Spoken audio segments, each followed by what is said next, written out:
in favor of a democratic process, even as they've taken full responsibility for their own security. Of course, like all new democracies, they will face setbacks. But Iraq is poised to play a key role in the region if it continues its peaceful progress. And as they do, we will be proud to stand with them as a steadfast partner. So in the months ahead, America must use all our influence to encourage reform in the region. Even as we acknowledge that each country is different, we need to speak honestly about the principles that we believe in with friend and foe alike. Our message is simple. If you take the risks that reform entails, you will have the full support of the United States. We must also build on our efforts to broaden our engagement beyond elites so that we reach the people who will shape the future, particularly young people. We will continue to make good on the commitments that I made in Cairo to build networks of entrepreneurs and expand exchanges in education, to foster cooperation in science and technology, and combat disease. Across the region, we intend to provide assistance to civil society, including those that may not be officially sanctioned and who speak uncomfortable truths. And we will use the technology to connect with and listen to the voices of the people. For the fact is, real reform does not come at the ballot box alone. Through our efforts, we must support those basic rights to speak your mind and access information. We will support open access to the internet and the right of journalists to be heard, whether it's a big news organization or a lone blogger. In the 21st century, information is power. The truth cannot be hidden, and the legitimacy of governments will ultimately depend on active and informed citizens. Such open discourse is important, even if what is said does not square with our worldview. Let me be clear, America respects the right of all peaceful and law-abiding voices to be heard, even if we disagree with them. And sometimes we profoundly disagree with them. We look forward to working with all who embrace genuine and inclusive democracy. What we will oppose is an attempt by any group to restrict the rights of others and to hold power through coercion and not consent. Because democracy depends not only on elections, but also strong and accountable institutions and the respect for the rights of minorities. Such tolerance is particularly important when it comes to religion. In Tahrir Square, we heard Egyptians from all walks of life chant, "Muslims, Christians, we are one."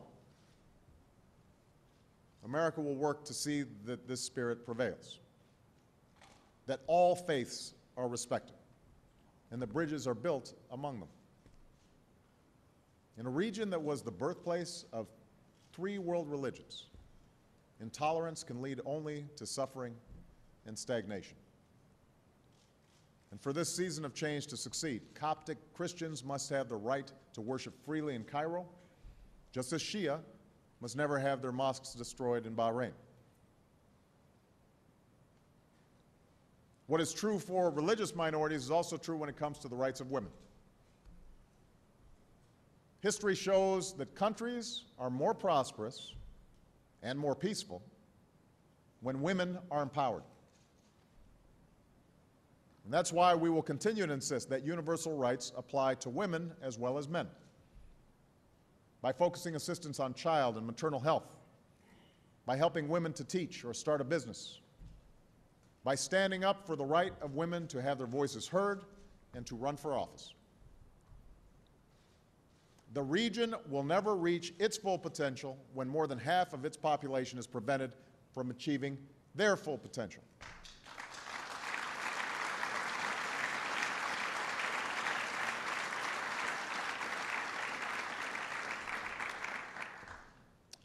Now, even as we promote political reform, even as we promote human rights in the region, our efforts can't stop there. So the second way that we must support positive change in the region is through our efforts to advance economic development for nations that are transitioning to democracy. After all, politics alone has not put protesters into the streets. The tipping point for so many people is the more constant concern of putting food on the table and providing for a family. Too many people in the region wake up with few expectations other than making it through the day, perhaps hoping that their luck will change. Throughout the region, many young people have a solid education, but closed economies leave them unable to find a job. Entrepreneurs are brimming with ideas, but corruption leaves them unable to profit from those ideas. The greatest untapped resource in the Middle East and North Africa is the talent of its people. In the recent protests, we see that talent on display as people harness technology to move the world.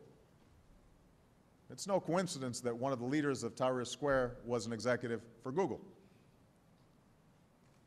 That energy now needs to be channeled in country after country so that economic growth can solidify the accomplishments of the street.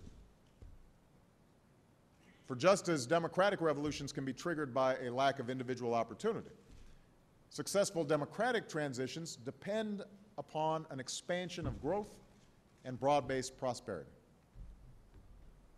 So, drawing from what we've learned around the world, we think it's important to focus on trade, not just aid, on investment, not just assistance. The goal must be a model in which protectionism gives way to openness, and the reins of commerce pass from the few to the many, and the economy generates jobs for the young. America's support for democracy will therefore be based on ensuring financial stability, promoting reform, and integrating competitive markets with each other and the global economy. And we're going to start with Tunisia and Egypt. First, we've asked the World Bank and the International Monetary Fund to present a plan at next week's G8 summit for what needs to be done to stabilize and modernize the economies of Tunisia and Egypt. Together, we must help them recover from the disruptions of their democratic upheaval and support the governments that will be elected later this year. And we are urging other countries to help Egypt and Tunisia meet its near-term financial needs. Second, we do not want a democratic Egypt to be saddled by the debts of its past. So we will relieve a democratic Egypt of up to $1 billion in debt and work with our Egyptian partners to invest these resources to foster growth and entrepreneurship. We will help Egypt regain access to markets by guaranteeing $1 billion in borrowing that is needed to finance infrastructure and job creation. And we will help newly democratic governments recover assets that were stolen. Third, we're working with Congress to create enterprise funds to invest in Tunisia and Egypt. And these will be modeled on funds that supported the transitions in Eastern Europe after the fall of the Berlin Wall. OPIC will soon launch a $2 billion facility to support private investment across the region. And we will work with the allies to refocus the European Bank for Reconstruction and Development so that it provides the same support for democratic transitions and economic modernization in the Middle East and North Africa as it has in Europe. Fourth, the United States will launch a comprehensive trade and investment partnership initiative in the Middle East and North Africa. If you take out oil exports, this entire region of over 400 million people exports roughly the same amount as Switzerland. So we will work with the EU to facilitate more trade within the region, build on existing agreements to promote integration with U.S. and European markets, and open the door for those countries who adopt high standards of reform and trade liberalization to construct a regional trade arrangement. And just as EU membership served as an incentive for reform in Europe, so should the vision of a modern and prosperous economy create a powerful force for reform in the Middle East and North Africa. Prosperity also requires tearing down walls that stand in the way of progress. The corruption of elites who steal from their people, the red tape that stops an idea from becoming a business, the patronage that distributes wealth based on tribe or sect. We will help governments meet international obligations and invest efforts at anti-corruption by working with parliamentarians who are developing reforms and activists who use technology to increase transparency and hold government accountable. Politics and human rights, economic reform. Let me conclude by talking about another cornerstone of our approach to the region, and that relates to the pursuit of peace. For decades, the conflict between Israelis and Arabs has cast a shadow over the region. For Israelis, it has meant living with the fear that their children could be blown up on a bus or by rockets fired at their homes, as well as the pain of knowing that other children in the region are taught to hate them.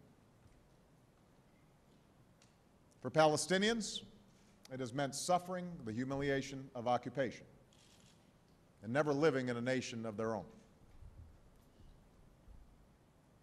Moreover, this conflict has come with a larger cost to the Middle East, as it impedes partnerships that could bring greater security and prosperity and empowerment to ordinary people.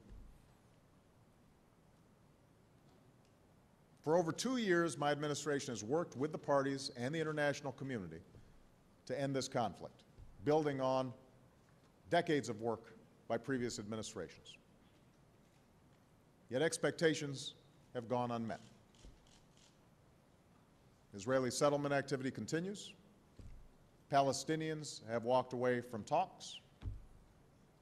The world looks at a conflict that has grinded on and on and on and sees nothing but stalemate. Indeed, there are those who argue that with all the change and uncertainty in the region, it is simply not possible to move forward now. I disagree. At a time when the people of the Middle East and North Africa are casting off the burdens of the past, the drive for a lasting peace that ends the conflict and resolves all claims is more urgent